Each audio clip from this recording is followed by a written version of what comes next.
एक दफ़े खुदा ताला मलकुल मौत इज़राइल अलैहिस्सलाम खे फरमायो त तोखे कॾहिं साह वठंदे कंहिं ते रहम बि आयो। मलकुल मौत चयो त दिल खे बार बार तरस अचे थो, पर मूंखे कहिड़ी मजाल आहे जो मालिक जो हुकुम न मञा। ग़ुलाम खे कहिड़ी ताक़त आहे जो साईं सां सीनो साहे। हाओ हिकु वाक़ियो अॼु ताईं यादि अथमि। उहो वाक़ियो हिन तरह आहे त हिकु जहाज़ समुंड में तेज़ीअ सां तरी रहियो हो। मूंखे हुकुम थियो त जहाज़ खे कुन में फासाए संदसि तख़्तो तख़्ते खां जुदा कर। हुकुम जी तामील कयमि, उन में ॾाढी तेज़ी ऐं ताजील कयमि। सभु जहाज़ वारा ॿुॾी विया, फ़क़ति हिकु तख़्ते ते हिकु औरत ख़ूबसूरत ऐं उनखे ताज़ो ॼावल ॿारड़ो जो चंड जहिड़ो सुहिणो ऐं मन मोहणो हो, उहे वञी रहिया। तख़्तो लहरुनि में लुढ़ंदो रहियो। रखे रब त मारे केरु। आख़िर तख़्तो अची किनारे सां लॻो। मूंखे माई ऐं संदसि बचड़े जे बचण ऐं सलामत किनारे ते अचण ते ॾाढी ख़ुशी रसी। पर एतिरे में वरी हुकुम मिलियो त माईअ जो रूह कब्ज़ कर। मूं हुकुम बजा आंदो, माईअ जो रूह कब्ज़ कयमि, मगर उन मासूम नींगर जो ॾाढो ॾुख थियुमि। अॼु बि जॾहिं उहो वाक़ियो यादि थो अचे त दिल जो ज़ख़्म ताज़ो थियो पवे। अल्लाह ताला फरमायो त वाक़ई इहो दास्तान पुर अलम आहे।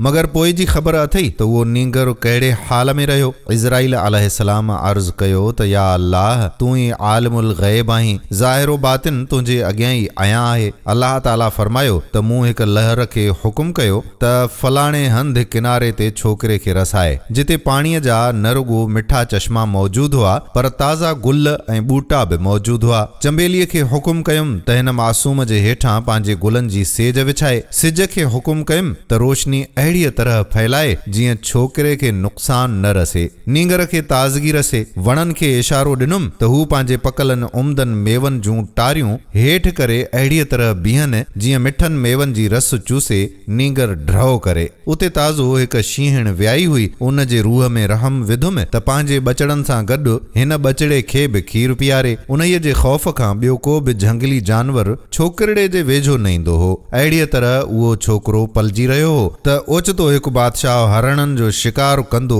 उन्हीअ जाइ ते अची पहुतो। छोकिरे खे ॾिसी निहायत ख़ुशि थियो ऐं खेसि खणी पंहिंजी बेगम वटि आंदो। बादशाह खे औलाद कोन हो, तंहिं करे उन्हीअ खे पुट करे पालियाऊं, जो वधी जोधो जवान थियो ऐं बादशाहत जो वारिस बि बणियो। बादशाह जे मरण बाद पाण तख़्त ते वेठो, एतिरो ज़ोर वरितई जो पाण खे ख़ुदि ख़ुदा सॾायई ऐं माण्हुनि खां पाण खे सजदा करायई। जंहिं सजदो न थे कयो उनखे बाहि में जलायई। अवामुल नास त ठहियो, पर मुंहिंजे प्यारे नबी ऐं ख़लील हज़रत इब्राहिम अलैहिस्सलाम खे बि आड़ाह में उछलायई, मगर मूं नार खे नूर, आड़ाह खे गुलज़ार करे पंहिंजे ख़लील खे बचायो। इज़राइल, हाणे ॿुधाए त जंहिं छोकिरे ते तोखे रहम थे आयो, तंहिंसां मूं कहिड़ो बुरो सलूक कयो जो ख़ाक जो पुतलो मुंहिंजो शरीक बणिजी बीठो। इज़राइल चयो, अए ख़ालिक़ अकबर, ग़ैब जो इल्म तूं ई ॼाणहार आहीं। तोखां सवाइ ॿियो केरु आहे जो गंदन बंदन ते महिरबानी करे। मूं जेको ख़्याल पंहिंजे दिल में धरियो हो सो